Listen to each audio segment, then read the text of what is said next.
Dans l'assemblée des saints, assoiffé je me tiens, que ton onction descende sur moi.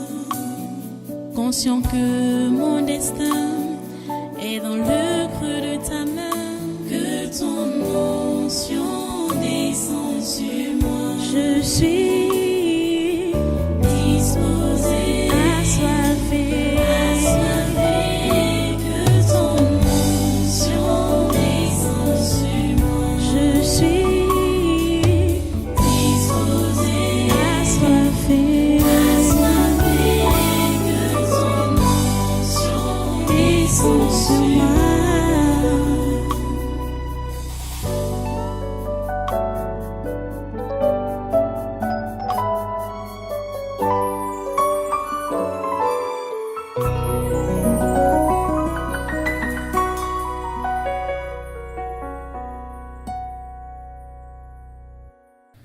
Vous comprenez?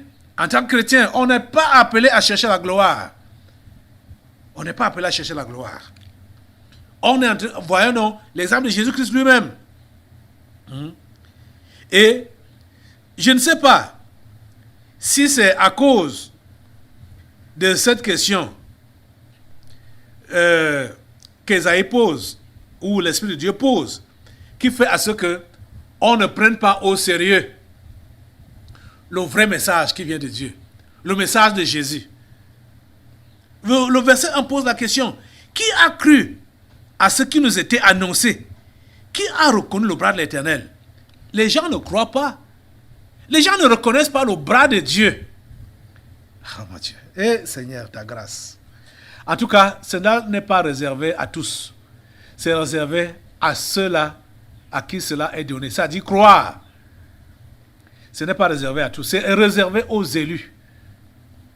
J'étais en train de poser la question à Dieu. Ça devait être soit hier soir ou dans la journée, comme ça, jusqu'à tout l'après-midi, dans la soirée.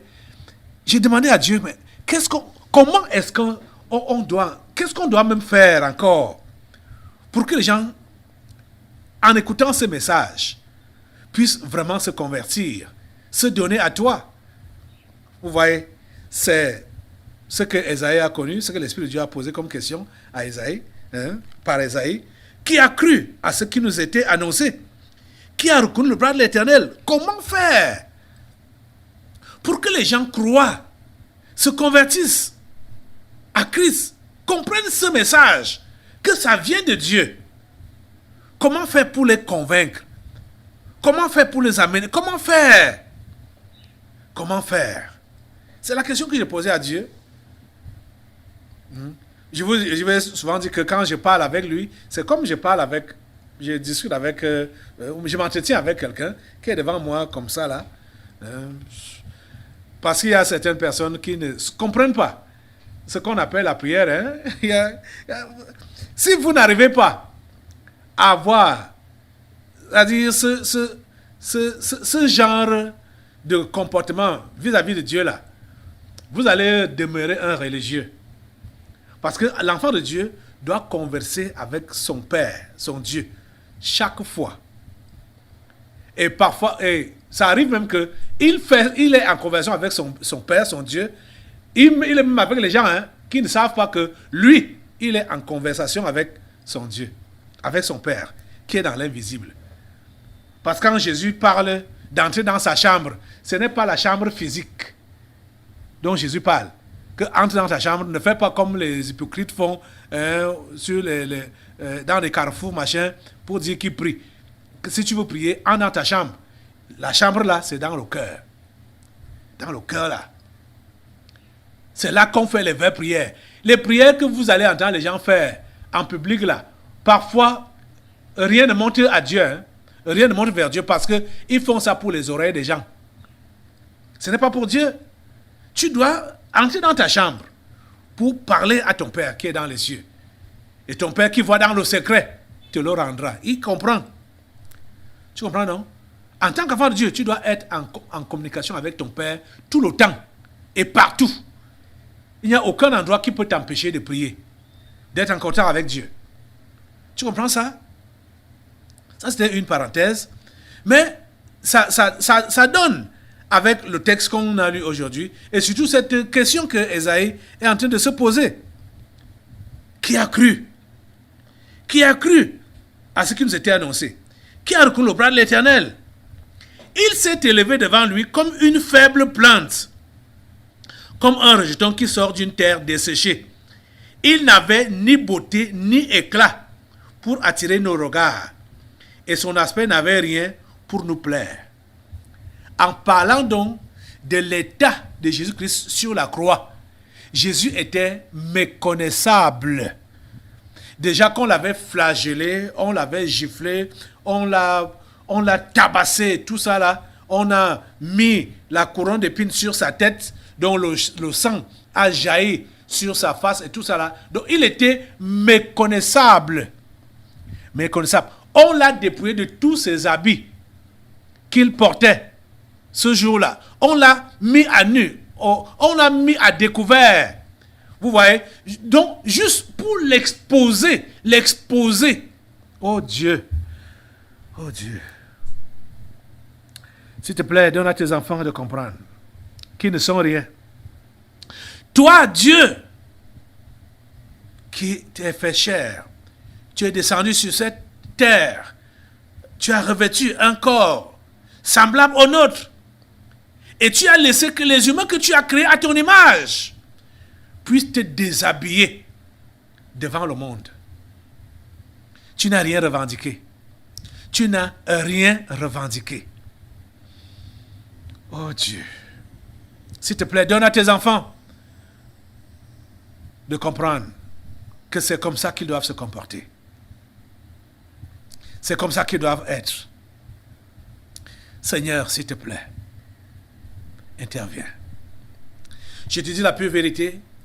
Si tu ne comprends pas que tu n'es rien devant les hommes, même ceux-là que tu, peut-être socialement, tu penses que tu es plus élevé, plus grand que eux, et ça peut être peut-être vrai, mais devant Dieu, même devant ces gens-là, et à tes propres yeux, tu dois te voir comme le dernier, devant celui que tu peux considérer comme dernier. Tu dois te voir comme rien, devant celui que tu peux considérer comme rien. Tu comprends ça? C'est ça qui te maintient dans ta vraie chrétienté. Tu comprends ça? Parce que dès que tu vas essayer de t'élever là, ou de revendiquer là, tu es en train de t'enorgueillir, donc de prendre le caractère de Satan. Là, tu te déshabilles de l'Esprit de Dieu. Et c'est l'Esprit de Satan qui va t'habiter. Qui va te revêtir. Tu comprends ça? La Bible a dit que l'orgueil précède la chute, mais l'humilité précède la gloire. Pas une humilité apparente, mais ce qui vient du cœur. Et tu dois le comprendre quand tu as réellement adopté cette nature et cette mentalité de pauvre. Tu n'es rien, tu n'as rien, tu ne peux rien sans Dieu. Tu as besoin de lui en tout, partout et pour tout. Pour t'asseoir comme je suis là, ou pour te lever, marcher, ce n'est pas à cause de tes forces. Hein? Pour être en forme, ce n'est pas parce que tu fais beaucoup de sport que tu gardes donc, ta forme, tout ça là. Ce n'est pas ça qui te donne la forme, c'est Dieu. Tu comprends, non? C'est Dieu. C'est grâce à lui que tu vis. C'est grâce à lui. Tu dois le comprendre que c'est grâce à lui. C'est grâce à lui. C'est grâce à Dieu que nous sommes ce que nous sommes. Et que nous pouvons être ce que nous sommes. Que nous pouvons devenir ce qu'on va devenir. C'est grâce à Dieu. Grâce à lui seul. Comprends cela. Il faut que cela s'imprègne en toi. Hein? Il s'est élevé devant lui comme une faible plante. Comme un rejeton qui sort d'une terre desséchée. Il n'avait ni beauté ni éclat pour attirer nos regards. Et son aspect n'avait rien à nous plaire. Il était méprisable. Son aspect n'avait rien à nous plaire. Pourquoi est-ce que tu veux plaire aux gens à tout prix? Pourquoi est-ce que tu veux qu'on t'apprécie à tout prix? Pourquoi tu veux qu'on te donne, qu'on te complimente à tout prix, à tout le temps? Pourquoi est-ce que tu veux ça? Hein? Pourquoi est-ce que tu veux te sentir? Pourquoi tu veux te sentir que tu existes, que tu es quelqu'un? Pourquoi tu as ce sentiment-là? C'est un sentiment qui ne doit pas t'habiter en tant que chrétien. Est-ce que tu comprends ça? Ce sentiment ne doit pas t'habiter en tant que chrétien. Hein? Ce sentiment-là n'a pas habité Jésus, qui n'était pas seulement chrétien, mais qui était Dieu. Dieu, 100%. Même comme il avait revêtu la nature humaine, le corps humain, il était Dieu 100%. Il n'a jamais revendiqué cela. Il n'a jamais revendiqué son honneur. Il n'a jamais revendiqué sa gloire. Il n'a jamais revendiqué qu'on le respecte. Il n'a jamais revendiqué le respect. Il n'a jamais revendiqué cela. Tu comprends ça? Il n'a jamais revendiqué cela. Écoutez, verset 3 dit, mépriser et abandonner des hommes. Mépriser et abandonner des hommes. Mépriser et abandonner des hommes. Quand je pensais à ce message, et surtout à ce texte, à toutes ces paroles, j'ai commencé à me poser des questions, à savoir, pourquoi est-ce que certaines personnes se sentent méprisées et abandonnées des hommes? Pourquoi est-ce que certaines personnes peuvent s'enfermer dans leur chambre et se mettre à pleurer parce qu'elles ont été choquées par tel ou tel propos, par tel ou tel comportement? Je pensais à ça. Pourquoi ils peuvent avoir ça, ce genre de comportement-là? Pourquoi certaines personnes peuvent se renfermer en eux-mêmes parce qu'ils ont été choqués par telle ou telle personne? Pourquoi ça?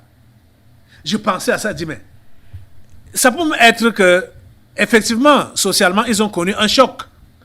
Comme par exemple, un orphelin qui est maltraité par soit un tuteur ou une personne quelconque, et il va s'enfermer dans sa chambre, commencer à pleurer, que ouais, parce que maman n'est pas là. Oh maman, si tu étais là. Oh, parce que papa n'est pas là. Oh papa, si tu étais là.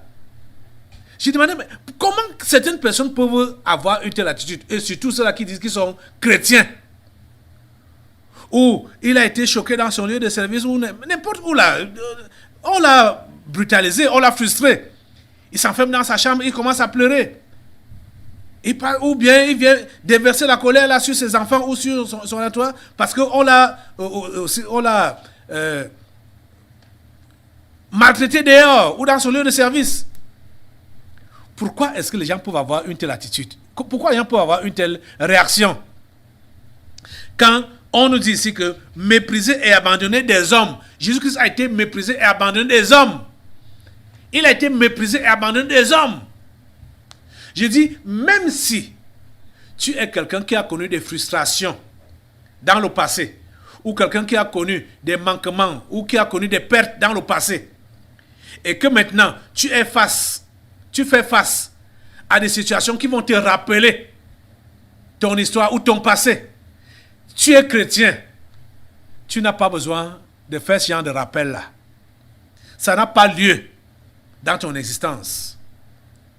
De dire que voilà, tel me parle de cette façon et je suis frustré, je suis mal en point et ça me rappelle ma feu-mère ou mon faux-père, ça me rappelle mon oncle tel, ça me rappelle, parce que comme je n'ai personne, je n'ai plus personne, c'est pourquoi on peut me parler comme ça, machin.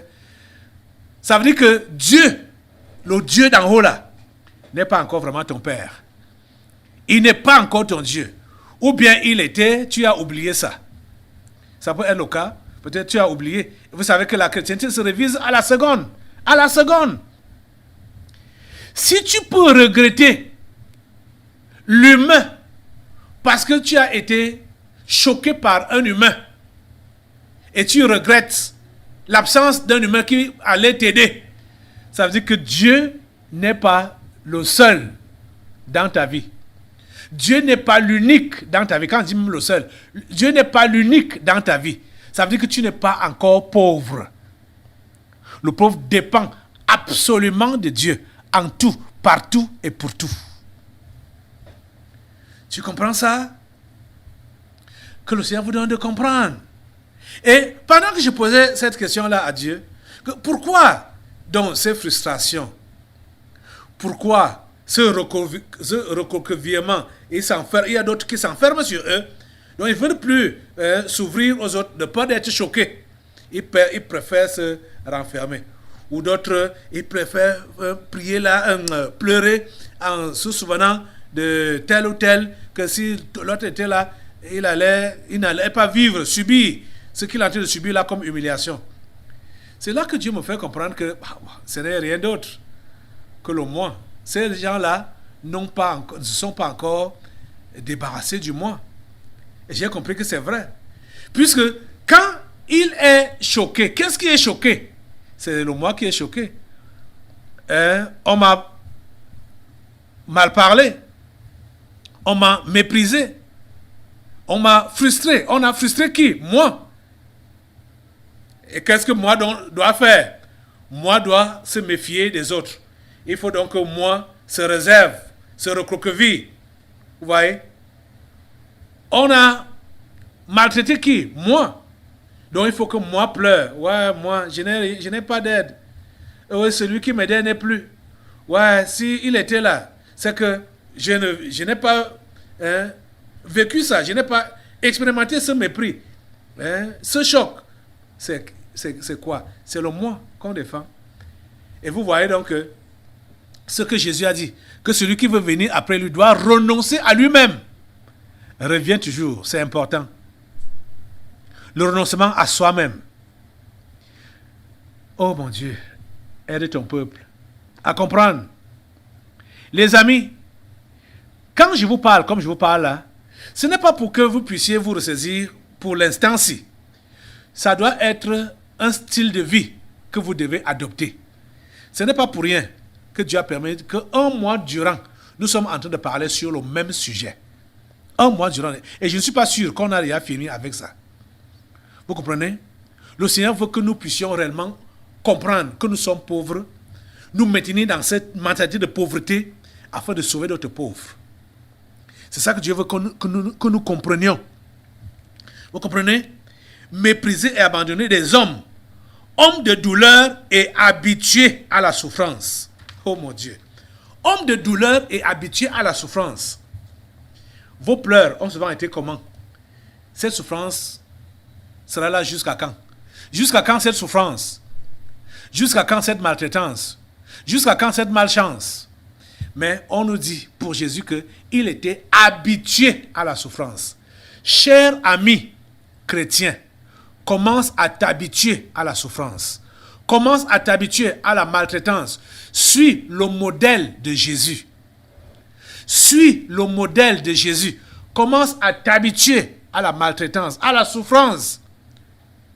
Homme de douleur, habitué à la souffrance. Mépriser et abandonner des hommes de douleur et habitués à la souffrance, semblable à celui dont on détourne le visage. Semblable à celui dont on détourne le visage. Tu ne dois pas rechercher que l'attention soit attirée vers toi. Tu comprends, non? Tu ne dois pas rechercher cela. Accepte qu'on détourne le visage de toi. Accepte que quand tu rencontres les gens, quand ils te voient là, ils regardent à côté. Ils ne veulent pas te regarder. Ils ne veulent pas, parce que tu es méconnaissable, parce que tu es méprisable. Il y a certains parmi vous, quand ils ont cru, et que Dieu leur fait passer cette épreuve de dépouillement là, l'épreuve du désert, ils ont peur, ils ont honte de rencontrer leurs anciennes connaissances. Parce que leurs anciennes connaissances vont les voir qu'ils ont dépéri. Ou bien ils sont en haillons, ou ils sont délabrés, ils sont mal vêtus. Ils esquivent ces gens-là qui les connaissaient avant, de peur qu'on leur pose la question, mais qu'est-ce que tu es devenu comme ça? Vous voyez? Et ils disent qu'ils sont chrétiens. Vous êtes en train de renier votre foi. Vous êtes en train de renier votre Jésus. Vous comprenez? La Bible dit quoi? Mépriser et abandonner des hommes de douleur et habitués à la souffrance, semblable à celui dont on détourne le visage. semblable à celui dont on détourne le visage. Tu dois être prêt à accueillir cela. Qu'on n'ait pas envie de te regarder parce que tu as dépéri. Tu dois être prêt et tu dois accueillir cela. Qu'on détourne le visage parce que tu es débraillé. Tu dois être prêt à cela. Tu comprends ça? Tu dois être prêt à cela. Tu veux attirer l'attention sur toi? Tu es en train de renier ou de renoncer à la pauvreté. Tu comprends? Tu es en train de renoncer à la pauvreté. Quand je parle d'être débraillé ou mal habillé, tout ça là, je ne parle pas de la saleté. Je ne parle pas de la saleté. Le chrétien véritable n'est pas sale, ne doit pas être sale. Vous voyez? La saleté, ça fait partie des démons. Hein? Il y a le démon de saleté. Comme il y a également le démon d'excès de pauvreté. Je veux dire d'excès de propreté. Vous comprenez? C'est ça qu'on appelle la luxure. Le démon de luxure. Il ne faut pas avoir ce genre de démon-là. Ni le démon de saleté, ni le démon de luxure. Vous comprenez?